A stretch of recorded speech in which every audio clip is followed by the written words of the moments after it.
continue the chapter cash flow statement. Today we will learn how to calculate cash flow from operating activities.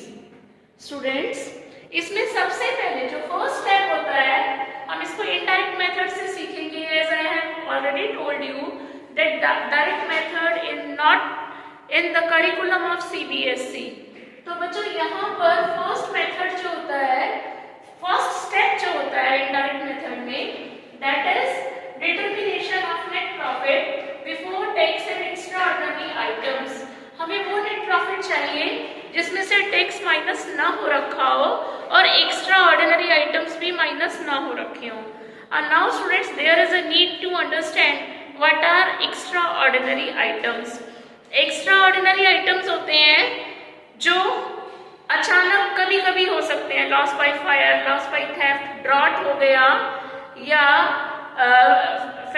Famine हो गया. इस तरह के जो incidents होते हैं जो अचानक होते हैं उनको हम एक्स्ट्रा ऑर्डिनरी आइटम्स कहते हैं, because they are not in the normal routine of life. So they are extra ordinary items.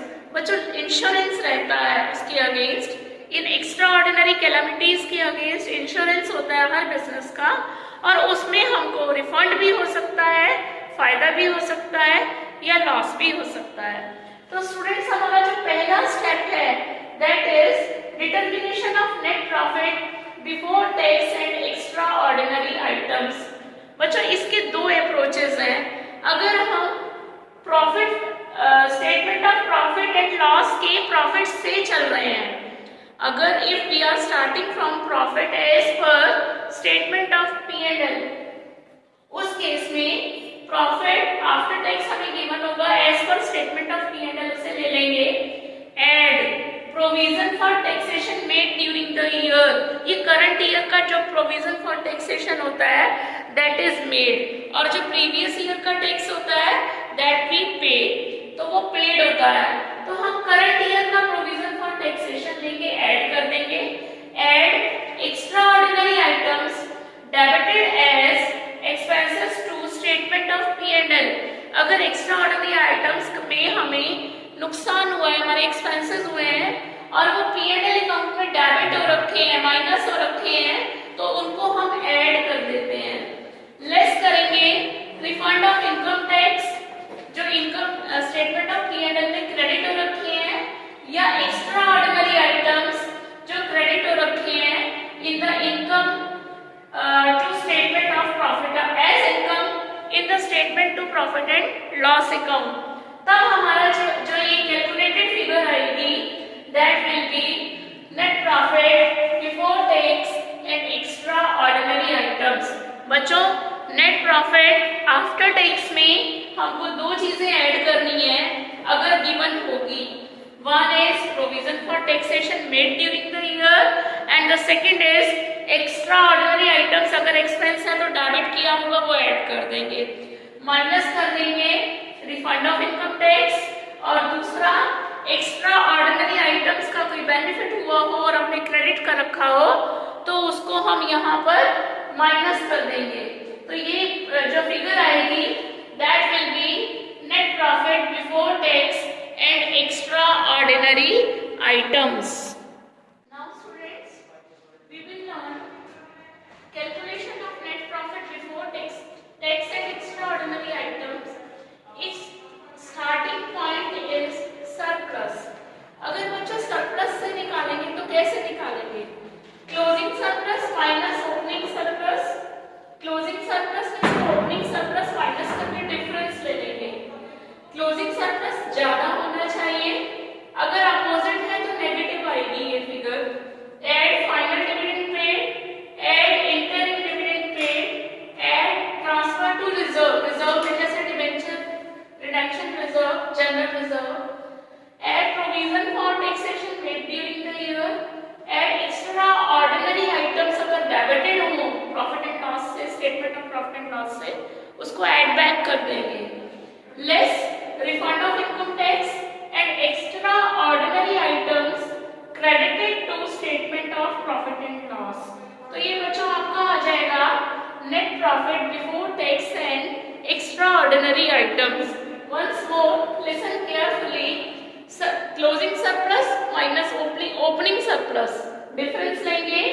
Closing surplus exceed होना चाहिए ओपनिंग सरप्लस से. अगर ओपनिंग किसी वजह से ज्यादा है तो नेगेटिव आ जाएगी ये फिगर.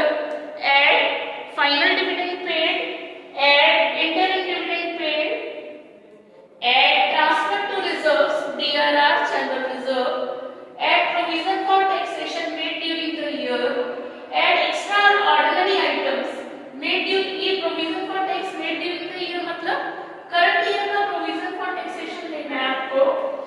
extraordinary items अगर आपने डेबिट कर रखी हो as expense in the statement of P&L वो add back कर देंगे. less refund of income tax, less extraordinary items credited to statement of P&L. तो इस तरह से बच्चों ये निकल के आएगा net profit before tax and extraordinary items. Now we will do the questions based on the calculation of first step, that is determination of net profit before tax and extraordinary items.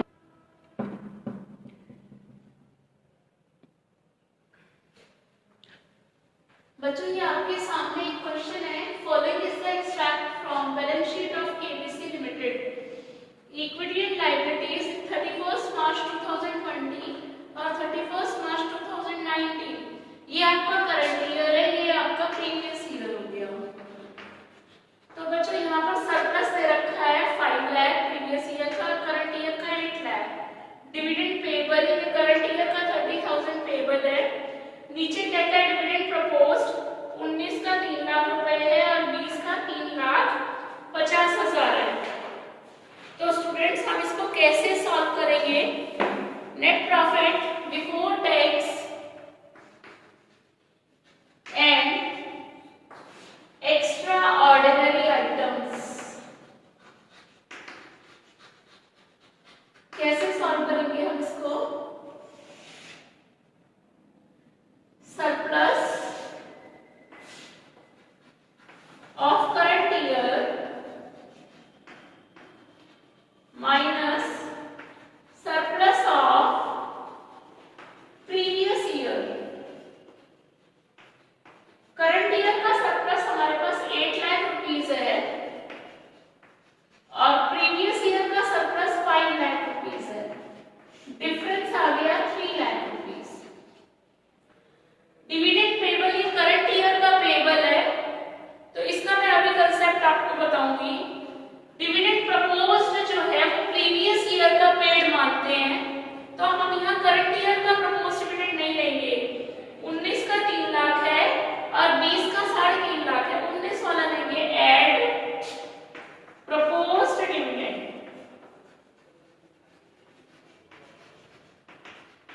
जो last year propose हुआ था that will be paid in the current year. तो इस तरह से ये जो 6 lakh rupees आया, this is net profit before tax and extra ordinary items.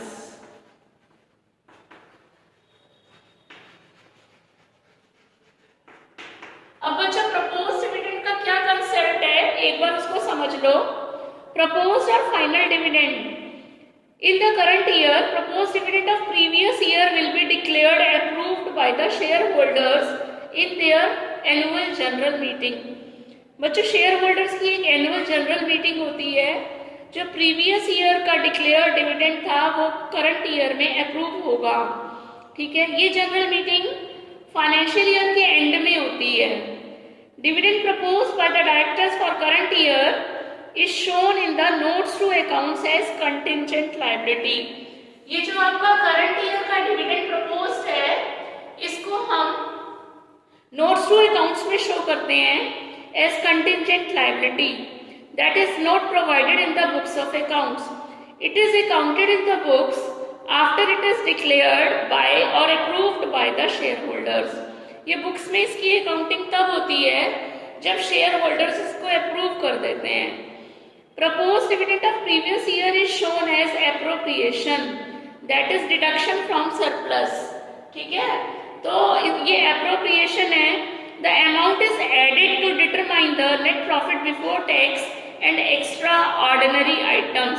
Because ये क्यों हमने इसको ऐड बैक क्यों किया प्रपोज डिविडेंड, क्योंकि ये आउटफ्लो है. प्रपोज डिविडेंड जो लास्ट ईयर प्रपोज हुआ था इस बार पे होगा, तो ये आउटफ्लो है of cash to be shown under financing activity. Actually ये फाइनेंसिंग एक्टिविटी है. यहाँ तो ये जो सरप्लस है, ये सरप्लस इसको माइनस करने के बाद निकला हुआ था, तो हमने प्रपोज डिविडेंड को ऐड बैक कर दिया. एक और क्वेश्चन लेते हैं हम इसका.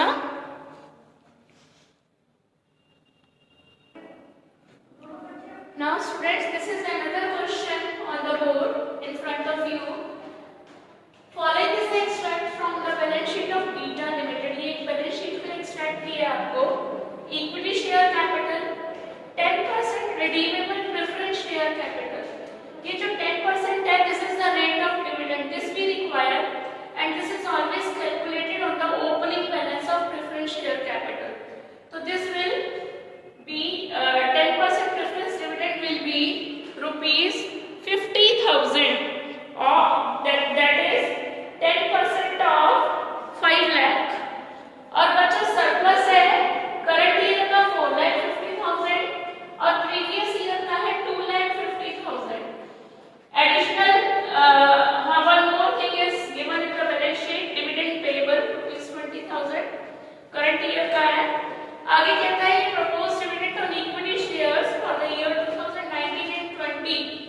दोनों साल का proposed dividend आपको given है 1,50,000 and 1 lakh, लेकिन हमको प्रीवियस ईयर का ही लेना है 1,50,000. आगे कहता है an interim dividend of rupees 50,000 on equity shares was paid on 31st December 19.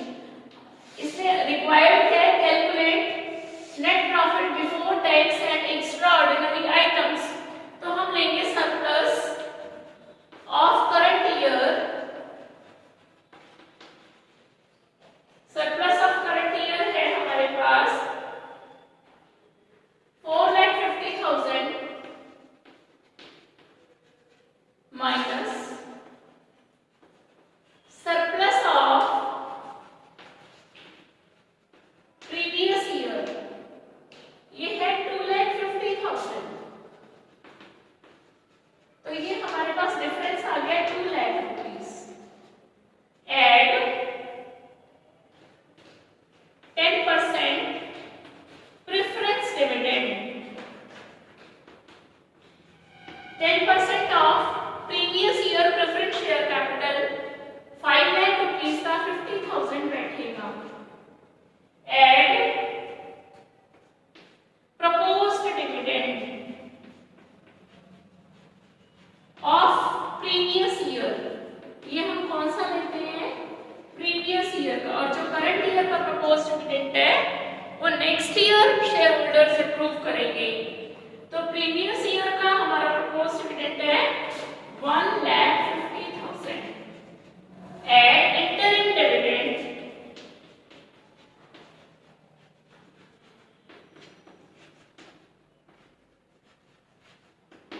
of rupees 50,000. These all three figures will come to rupees 2,50,000. When it is added to the difference of surplus, we get 4,50,000. This is net profit before tax and extraordinary items.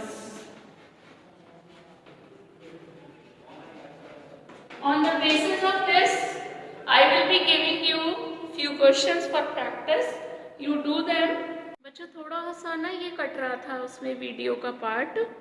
ये आपके सामने इसका solution है. Surplus of current year 4,50,000, surplus of previous year difference ले लेंगे, closing surplus minus opening surplus, तो ये 2 लाख आ जाएगा difference. Add 10% preference dividend, add propose dividend previous year का, एड इंटरिम डिविडेंड 50,000. ये तुम्हारा net profit before tax and extraordinary item हो गया. Thank you students very much.